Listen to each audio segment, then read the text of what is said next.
I've done it again. I've left my car at the rowing club bar swimming pool because I had a little bit too much wine yesterday. And I'm going to go and pick it up. I'll show you what we did last night.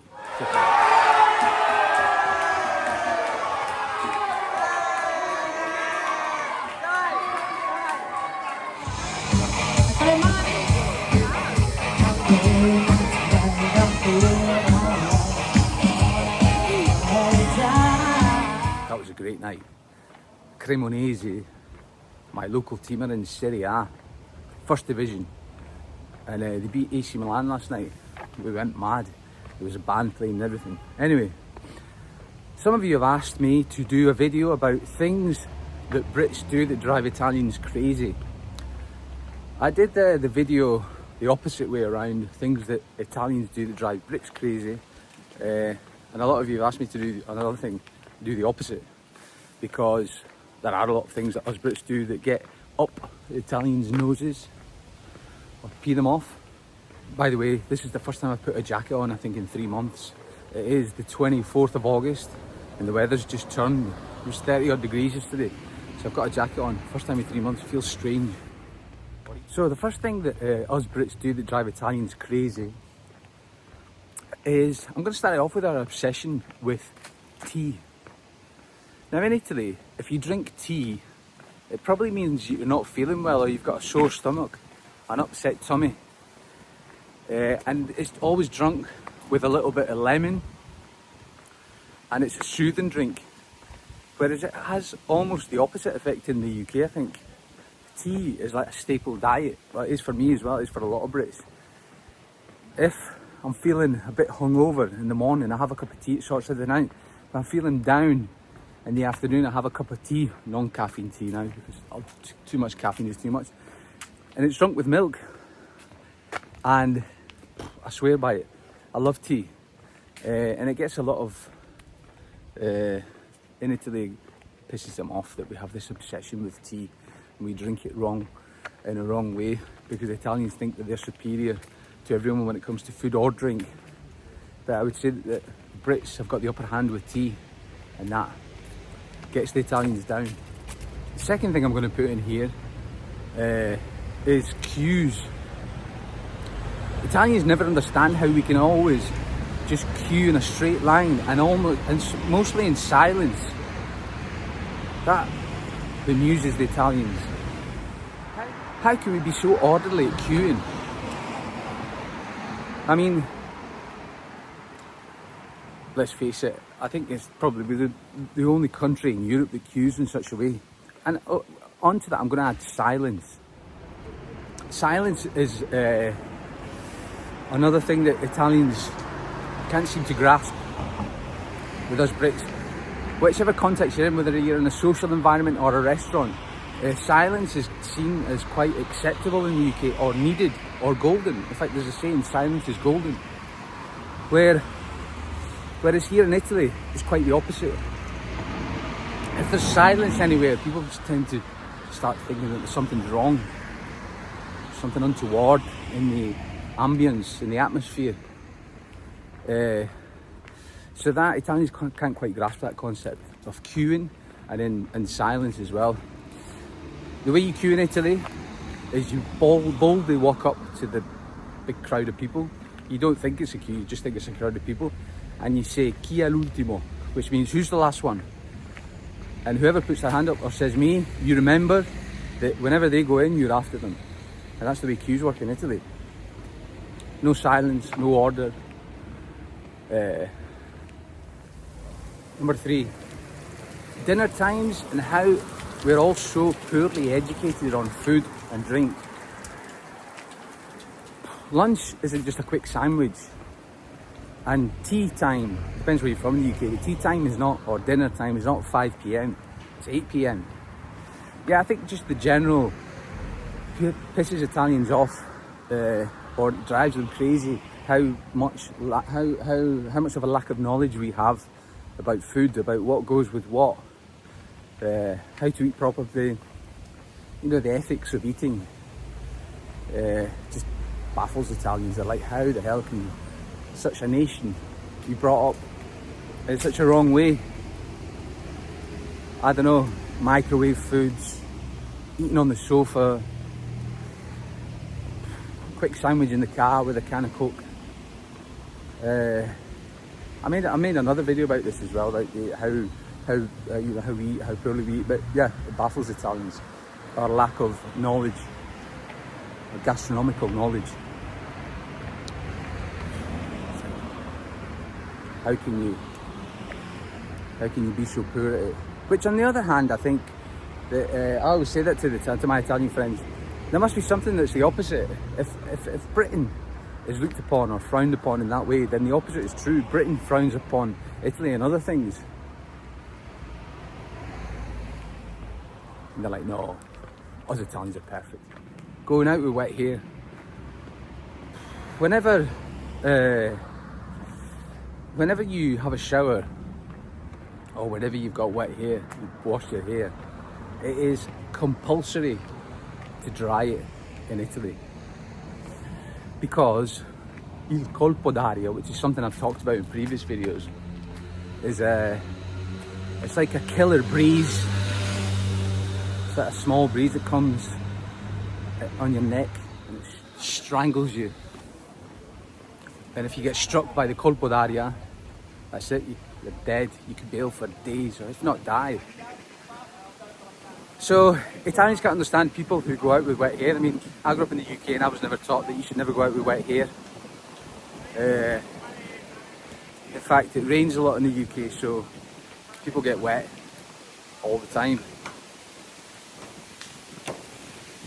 I remember when I was a kid at school in Scotland, we used to go out playing in the rain. So, baffles Italians. They're like, what? It's crazy. There's only one exception. There's an exception. You can go out with wet hair in Italy if it's the middle of summer and it's like 40 degrees or between 38 and 40 degrees. You may get away with going out with wet hair. Still better that you dry though. On the subject of air or breeze or wind, another thing that Italians get down about, that us Brits do, is that we don't air our houses enough. We always keep windows, or we keep windows closed more than the Italians. Italians always have a big issue with mould and air in general. So they always, I mean, even when it's winter time and it's freezing outside, Italians always will spend half an hour to open every window in the house or in their apartment to make sure that there's a correct flow of air going through it. They're very anal about this. And us Brits just don't do that. I mean, we may open the window a little bit, but in general, I think, yeah, that we tend to neglect, probably because we've got so much wind. In the UK, it's an island, so we think, why do we need to open the window? We've got wind anyway. Whereas, yeah, Italians are baffled by the way which we air our houses. Add that to the fact that they think that carpets everywhere are really unhealthy. You know, carpets are a sort of, they accumulate insects and what have you, you know. Carpets are really unhealthy, so Italians can never get their heads around the fact that we have carpets everywhere in the UK. You've got a carpet in the kitchen, in the bathroom, in the hotel lobby, in the restaurant. Everywhere there's a carpet. I mentioned it in my last video. Here I'm on the riverbank, one of the biggest river in Italy actually, the Po River. And there's loads of rowing clubs, canottieri they're called. And they're all here. I'll show them now. I'm going to go down to the river. Before I talk about my next point that drive Italians crazy that us Brits do. Drinking without eating. Well, when I say drinking, I mean alcoholic drinks, yeah? Now, we all know that us Brits like a good drink every now and again. But our culture leads us to drink, just drink. I mean, we go out for a few pints, there's a culture where you just go out and drink. And Italians can't get their head around that. Whenever you go out in Italy to a bar or even to discos, techs or clubs, there's always nibbles. Why are there always nibbles? Well, to reduce the effect of the alcohol, to reduce the effect that the alcohol takes on you, because obviously we all know if you get intoxicated, then you fall about drunk. Brits know a bit about that, don't they? It's almost the opposite in the UK. that why would you want to take the effect of the alcohol off? The purpose is going out and drinking. So yeah, that's one thing Italians will never get their head around. They're like, what? I mean, what's the point just drinking? Drinking yourself into a slumber. Nibbles help it.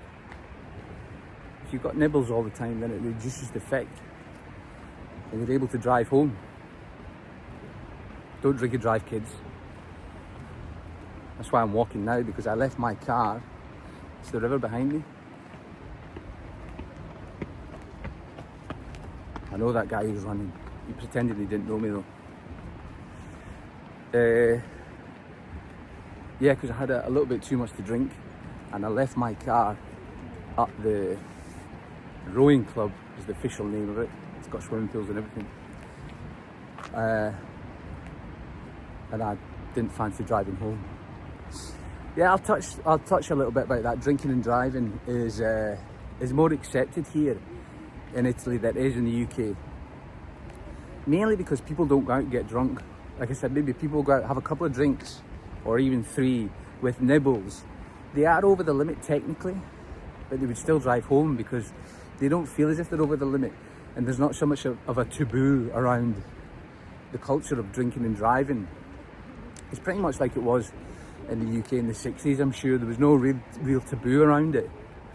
It's getting more and more into the culture here. I mean, I've been here for 25 years, and I remember 25 years ago, it was like, people were like, drinking and driving, what does that mean? Oh, drinking and driving, you know.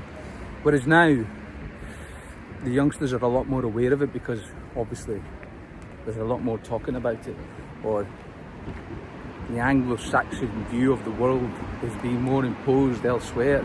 That's a bold statement. Is that true? Let me know in the comments if you think it's true.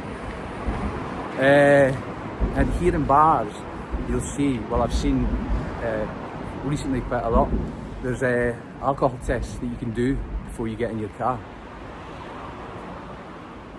Having said that, I've seen in the UK now that they do adverts for when you're having a pee in a bar in the UK, saying, are you driving in the morning? Be careful, you still may be over the limit.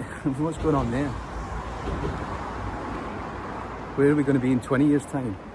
Well, probably be where cars drive themselves and you can drink as much as you want. Drinking without eating. You've got to eat, folks. Now, the last one, as I'm reaching my rowing club, doesn't belong to me, but I'm a member of it. The last one that I want to talk about is things that really pee Italians off that us Brits do. This is a universal one. Not rinsing the dishes when we're washing up. We're all guilty of it, aren't we? Now let me know in the comments, I'm sure that Britain's the only country in the world that when people wash the dishes, they just leave it draining with the soap. They don't rinse it. That is crazy, isn't it? Because if you think about it, all the soap or all the fairy liquid is going to stay on the plate, and the next time you eat, you're going to have a taste of fairy liquid. It's like, whoa. So I don't think Italians are baffled by that. I think the whole world is baffled by that. What's going on there? Why don't we rinse the dishes? I mean, rinsing is nothing to do with water. I mean, there's an abundance of water in the UK. It rains all the time. So it can't be because we want to save water, think, oh, we'll save water by not rinsing it. But nothing to do, it's not going to make a difference. I don't know what's going on there. There's one thing I didn't cover, but I'm not going to talk about it because I've talked about it in previous videos and everyone knows about the bidet. The bidet is sacred here in Italy. They don't understand how people can't use a bidet. I mean, you're going to waste all that paper cleaning yourself, or you can just, there's a little spray of water, a little bit of soap, and it's all done. Magical. It's more hygienic as well. Anyway, folks, from the banks of the biggest river in Italy, if you've got this far, again, thanks for watching. As you know, I'm a Brit who's lived in Italy for 25 years. If you want to know more about what it's like living in Italy, then please subscribe. It's totally free, and it gives me the push to make more content. YouTube thinks you might like this video or this video here, so give it a look, check it out. Ciao for now. From a cold It's not really cold, it's like 23 degrees, but everyone thinks it's cold because it was 35 yesterday. I'm sweating actually with this light jacket on.